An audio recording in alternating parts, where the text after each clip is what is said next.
Hi friends, welcome to ரூபா garden. இன்றைக்கி நம்ம ஒரு ரோஜா வகையை பற்றி தான் பார்க்க போகிறோம். நீங்கள் இப்போ பார்த்துட்ருக்கீங்க இல்லையா, இந்த ரோஜா நர்சரியில் ரெட் கலர் கொடி ரோஸ் அப்படின்னு சொல்லுவாங்க. ஸோ ரெட் கொடி ரோஸ், இதோட ஆக்சுவல் ஐடி பார்த்திங்கன்னா ரெட் கேஸ்கேட். இது ஒரு கிளைம்பர். நம்ம எப்படி இதை ட்ரெயின் பண்ணுறோமோ அந்த மாதிரி வளரக்கூடியது. இந்த செடியை பற்றி டீட்டெயிலாக நம்ம இப்போ பார்க்கலாம். இந்த ரோஜா செடி என்னுடைய கார்டனில் பார்த்திங்கன்னா 1.5 வருஷத்துக்கு மேலேயே இருக்குது. நம்மளுக்கு பெரிய அளவு மெயின்டெனன்ஸ் இந்த ரோஸ் பிளான்ட்டுக்கு கிடையாது.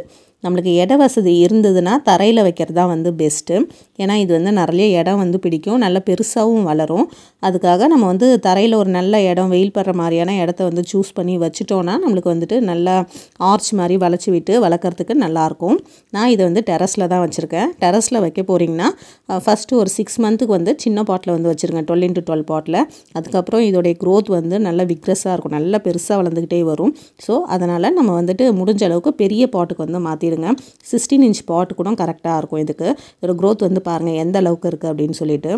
இந்த செடி நம்மளுக்கு கிளைம்பர்ன்றதுனால நம்ம எப்படி ட்ரெயின் பண்ணுறோமோ அந்த மாதிரி தான் வளரும். இடம் இல்லாதவங்க எப்படி பண்ணலான்னு பார்த்தீங்கன்னா, ஒரு தொட்டியில் வெறும் கம்பு மட்டும் வச்சுட்டு அதில் ஏற்றி மேலே ஏற்றுற மாதிரி நம்ம வச்சு வளர்க்கலாம். அப்படி இல்லைனா நம்மளுக்கு கொடியில் க்ரீப்பர் நெட் மூலமாக படர்ற மாதிரி வச்சு வளர்க்கலாம். ஆர்ச் செட்டப்பில் வச்சோன்னா ரொம்ப அழகாக இருக்கும். நம்ம எப்படி ட்ரெயின் பண்ணுறோமோ அதே மாதிரியே வளர்ந்து வரும். எனக்கு இடம் இல்லை, நான் டெரஸில் தான் வச்சுருக்கேன். அதில் பில்லர் இருக்கும் இல்லையா, அதில் சாய்ச்ச மாதிரி வச்சுருக்கேன். இதிலேருந்து கீழே அப்படியே செடி விழற மாதிரி இருக்குது. ஸோ அந்த மாதிரி இருக்கும்போது கீழேருந்து பார்க்கும்போது நிறைய பூக்களோட பார்க்குறதுக்கு ரொம்பவே அழகாக இருக்கும். இந்த மாதிரி தொங்க விடும்போது என்ன பெனிஃபிட்னு பார்த்தீங்கன்னா, அந்த வெயிட் தாங்காமல் தொங்குது இல்லையா, தொங்கும்போது நம்மளுக்கு அதிலேருந்து நிறைய கிளைகள் வரும். அந்த ஸ்டெம்ஸ்லாம் அதிகமாக இருக்கும்போது ஒவ்வொரு ஸ்டெம்லேயும் பார்த்திங்கன்னா பூக்களும் 4-5 மொட்டுகள், 5 மொட்டுகள், அந்த மாதிரி நிறைய மொட்டுகள் வரும். நம்ம பார்க்குறதுக்கே ரொம்ப அழகாக இருக்கும். அதுதான் இந்த கிளைம்பரோடைய ஸ்பெஷலே. இந்த பூக்களை பார்த்தோன்னே உங்களுக்கு தெரிஞ்சிருக்கும் இது மினியேச்சர் ஃபேமிலியை சேர்ந்ததுன்னு சொல்லிட்டு. இதோட பூக்கள் பாருங்கள் இந்த அளவுக்கு சைஸில் தான் இருக்கும், ரொம்ப குட்டி குட்டியாக இருக்கும். ஆனால் நிறைய மொட்டுகள் வைக்கும். வெள்ளை கொடி ரோஸ் அளவுக்கு நிறைய பூக்கள் இல்லைனாலும் ஓரளவு பூக்கள் கொடுக்கக்கூடியது தான்.